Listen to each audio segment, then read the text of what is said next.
Senior U.S. and Chinese officials meet on Thursday to discuss trade for the first time in months. And U.S. President Donald Trump says he's confident of a breakthrough. Well, they want to make a deal. They're down 3.5 million jobs since we started doing what we do. And their supply chain is really cracked and broken, and they want to make a deal. Now, they're coming to see us on Thursday and Friday. We think there's a chance that we could do something very substantial, Bob. I think. His optimism comes after Washington stepped up pressure on Beijing this week. The U.S. has announced visa restrictions against Chinese officials involved in suspected abuses against Muslims in the Xinjiang Uyghur Autonomous Region. That's a day after Washington blacklisted 28 Chinese entities, including 8 tech firms, for supplying the surveillance equipment used at some of the holding facilities. Beijing has called the U.S. measures an attempt to interfere in China's internal affairs. The measures taken in Xinjiang aim to prevent extremism and terrorism at the source. These measures are fully in line with Chinese law and international practice.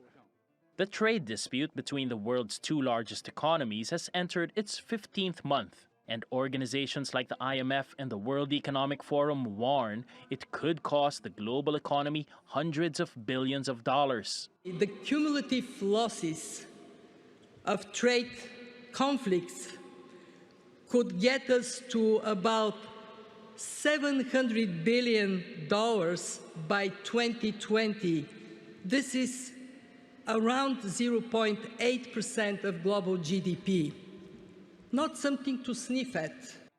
According to the World Economic Forum's latest Global Competitiveness Index, the U.S. has slipped to the number 2 spot behind Singapore, partly because of the dispute. What is having as an impact, for sure, is the uncertainty, the mood, the business sentiment, not just in the U.S., but the world. Despite the new bitterness brought by U.S. sanctions, Chinese officials are entering negotiations with a multi-billion-dollar sweetener. They're planning to offer to increase purchases of American soybeans. China hopes that will soften the U.S. position and help end the trade war. Paolo Montecillo, TRT World.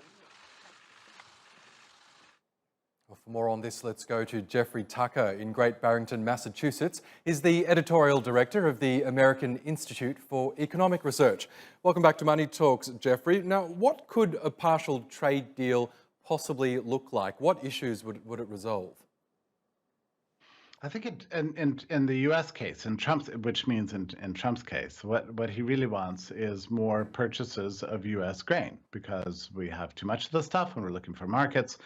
And from a mercantilist point of view, exports are always a good thing. Imports are almost always a bad thing. So the goal is to get rid of the so-called trade deficit as calculated according to the country of origin. And I think that's all that Trump's thinking about. Honestly, you know, reasonable people might believe that a trade deal consists of getting rid of, for example, tariffs and barriers to trade. But that's not really what we're talking about here. If you understand the way Trump's mind works, this is all about U.S. exporting to China. That's the only thing he's interested in, and everything else is basically irrelevant. But I'm so sorry to say this. There's not going to be any change on these tariffs. And you notice that going into these negotiations, the U.S. is already sending these signals, you know, with new export controls and these restrictions on visas for China's officials. These are very draconian actions that the U.S. is taking just days ahead. So it's getting, in many ways, it's getting worse and worse. Yes. What's interesting to me to see how Wall Street gets excited about any news of any talks whatsoever. It's like Wall Street's the starving dog that's happy for a few crumbs thrown its way every once in a while. Well, that's right. I want to talk about the market reaction, because we did see markets around the world rally at the prospect of even a partial trade deal. Is that a sign that perhaps investors have all but given up hope for a full resolution to this trade war?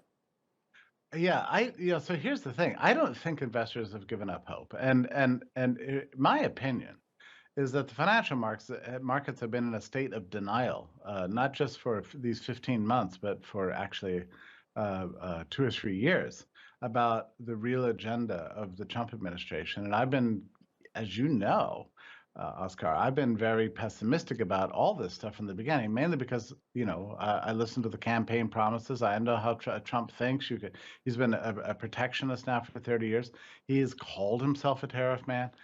He believes that these things are good for the U.S. economy. He thinks that the weakness in the economy right now is due to, and maybe you know this, but he believes that the economy is weak right now because he's being threatened with impeachment. He actually believes this. Interesting. So even though the World Economic Forum says no, it's tariffs, the Fed says it's tariffs, the WTO says it's tariffs, every competent economist in the world says these tariffs are killing us. They're driving down world GDP and harming the U.S. especially, and also of course China too, but everywhere else, unpredictable effects. I don't think that there's anybody in the White House who's really willing to recognize that Trump has been wrong about this from the very beginning. So I am not optimistic about these talks. I think the best that's going to come out of them is maybe a slight cooling in the interest of more U.S. exports. But in terms of reducing the barriers, in terms of turning down this the war, ending the ridiculous attack on Huawei and so on, I don't think that there's any hope for any fundamental shift off this path. And it's very. There's an element of tragedy here because the economy was doing very well after Trump got elected, actually, as a result of tax cuts and deregulations and, a fresh look in Washington. There was some pro-energy policies that were taking place. It was all good. And then began the trade war, and then began the slide. And it's an amazing thing to see how a bad theory can kind of just doom an entire presidency and even drag down the world economy to the point that billions of people are suffering. And I think it's going to get worse. In fact, I don't think we've seen anywhere near the worst of it.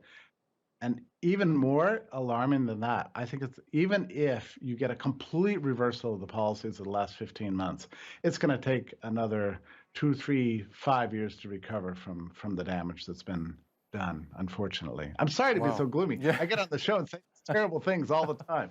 There's a dire prediction there, Jeffrey, but we'll see in the more immediate term how these talks unfold on Thursday and Friday. But good to have you on the program as always, Jeffrey Tucker from Massachusetts.